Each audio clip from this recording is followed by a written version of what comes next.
You guys remember Bill and Brad, right? And when you replace human labor, Elon said on this recent interview, I think it was with Bill Miller at CES, it was a virtual interview. I mean, AI really within the next few years will be able to do any cognitive task. It obviously begs the question, what are we all going to do? I'd say max 3 or 4 years, maximum. And Elon said he thinks that every cognitive task that can be done by a human will be able to be done by an AI within 3 to 4 years. Yeah. If you believe that to be true, the value of all that human labor that you're replacing is measured in trillions. This is a true statement. Whether or not you actually believe that increasingly intelligent humanoids will be here within a few years and will replace essentially all, not just physical, but also cognitive tasks, it's a matter of fact that the global labor market itself is measured in the trillions. This is a colossal opportunity. In fact, there's never been a larger opportunity. And I think these are things that, most of these CEOs have determined, even though that makes them a little bit uncomfortable. You said it makes the CFOs talk in a little bit high pitches, and all that's true. But I think they've all determined they can't not make this level of investment in something that has the very high potential to be this big. When I look at the free cash flow,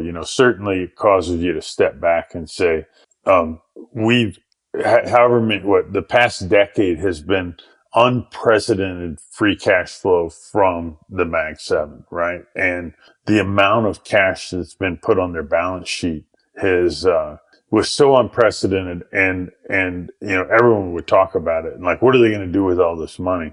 And to move from that to a place where 100% of incremental free cash flow is now spoken for is certainly a change, right? And my friend Mike Movison would get mad at me for worrying about it, because he would say that all that matters is not that they're using up their free cash flow, but what's the return on the incremental investment. Of course. But that's super hard to understand. That's the great puzzle. And this is the thing where I think that in these early parts of a phase shift, in the first 3 to 4 years of a phase shift, right, it's really hard for the traditional Wall Street analyst to model this. It's true, because modeling this requires both a brain and balls. You've got to think, and you need a little bit of courage to model things that haven't yet appeared in your spreadsheet. Brad's making a very important point here about how analysts repeatedly miss massive disruptive opportunities. You need a little bit of imagination, some courage, and the willingness to actually use your brain and your balls. But as I've discussed in the past, it's literally illegal to demonstrate courage if you're a Wall Street analyst. You go straight to prison for the rest of your life if you dare to imagine a possibility before the first number from that thing having actually eventuated has been reported in quarterly earnings for you to put in your spreadsheet. Now remember, we've just heard that the global human labor market is measured in the trillions, the biggest opportunity in the history of civilization. Yet as we know, traditional investors, Wall Street analysts are either unwilling and or unable to model something that requires courage, even if it's measured in the multiple trillions of dollars. You know what that means, right? Remember, I give this quote in 2023. You had 26 analysts on Wall Street covering NVIDIA, and the consensus forecast of all 26 of them missed by 80%. Okay, I mean, you just that's how wrong you can be if you're thinking linearly at a moment of a phase shift. Is this not an extreme indictment on the collective cognition of Wall Street analysts, the traditional investing world? On average, they were off by 80% to the downside. They underestimated by 80% on average. How is that possible? Surely you guys understand at least a little, if you remember from early in school, learning about statistics, probability, and distributions here. If you have a few dozen people all making estimates for, say, a company like NVIDIA on earnings, there's got to be a distribution, right? You're going to have an extreme outlier on the low end. You're going to have an extreme outlier on the high end.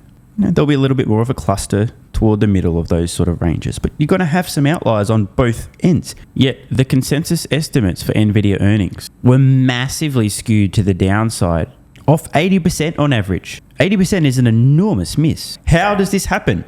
These people are not equipped with either the brains and or the balls to accurately forecast. It's as simple as that. Surely you guys remember just a couple of months ago, there wasn't a single analyst on Wall Street who had a price target on Tesla stock over about $411, maybe $420 per share. Not one.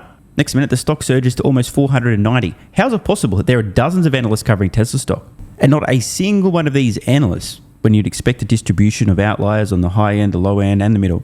Not one was in excess of where Tesla stocks surged to. In fact, it got about 20% above the highest price target on Wall Street before they started chasing after it. Surely with dozens of people covering this company, you would expect a distribution that included outliers on the high end, some of which were well in excess of where Tesla ended up surging to, unless they're all incompetent and all pussies. Oh, that explains it. They're incompetent and all pussies. I got it.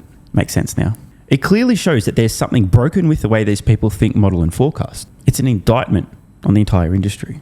And to Brad's point, it's because they're linear thinkers and also they lack courage. So every time there's a massive phase shift, a huge disruption, they're blindsided, left scrambling and chasing. But of course, this would never, ever, ever happen again if this was just a one-off situation that pertained only to NVIDIA. It's definitely not going to happen at all with autonomy nor humanoid robots. So let's move on.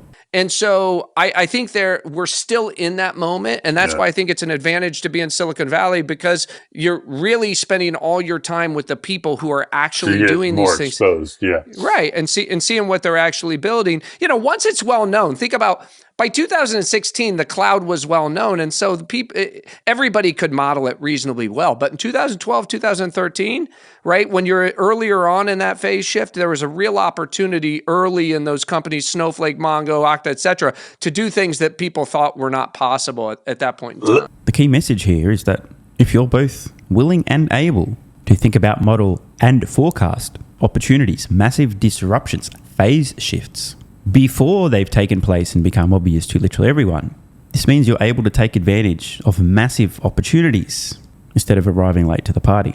And I just want to emphasize that in my extremely unhumble and equally accurate opinion, autonomy is the biggest opportunity ever until humanoid robots. Want more content? Early access? Bunch of perks? Click the links in the pinned comment. AG1 is awesome. I've been taking it daily now for more than 3 years. It's a great way to fill in nutritional gaps. It's packed full of vitamins, minerals, and whole food source nutrients, plus has prebiotics, probiotics, and adaptogens to improve gut health, regularity, and help your body handle stress. I'm always looking for an edge to help me feel and perform my best, which is why I haven't missed a day of AG1 for more than 3 years. Just try it and see how you feel. Click the link in the pinned comment or head to drinkag1.com/SMR and get yourself a free 1-year supply of vitamin D3 plus K2 and 5 travel packs. This is what viewers of the channel had to say after trying AG1. I feel like I have a lot more energy since I started on AG1. Just got my AG1 in the mail. Legit feeling the effects after day 3. 3 months ago, I started AG1 and have been enjoying the evenness of alertness and energy that lasts the day. I just started the wife on it too. Are you convinced yet? I mean, hey, it's worth trying, right? Click the link in the pinned comment or head to drinkag1.com/SMR, or I can keep going. This viewer, after about a month on AG1, definitely a lack of fatigue in the afternoon. Pleasant side effect is that my coffee intake has imploded and is almost down to 0. One more? Yeah, why not? I honestly feel younger and will be continuing to use AG1. This stuff really is crazy good. I didn't think it would be, but this stuff is awesome. It really is what everyone is saying. One more? Don't mind if I do. I've just received my 3rd month supply.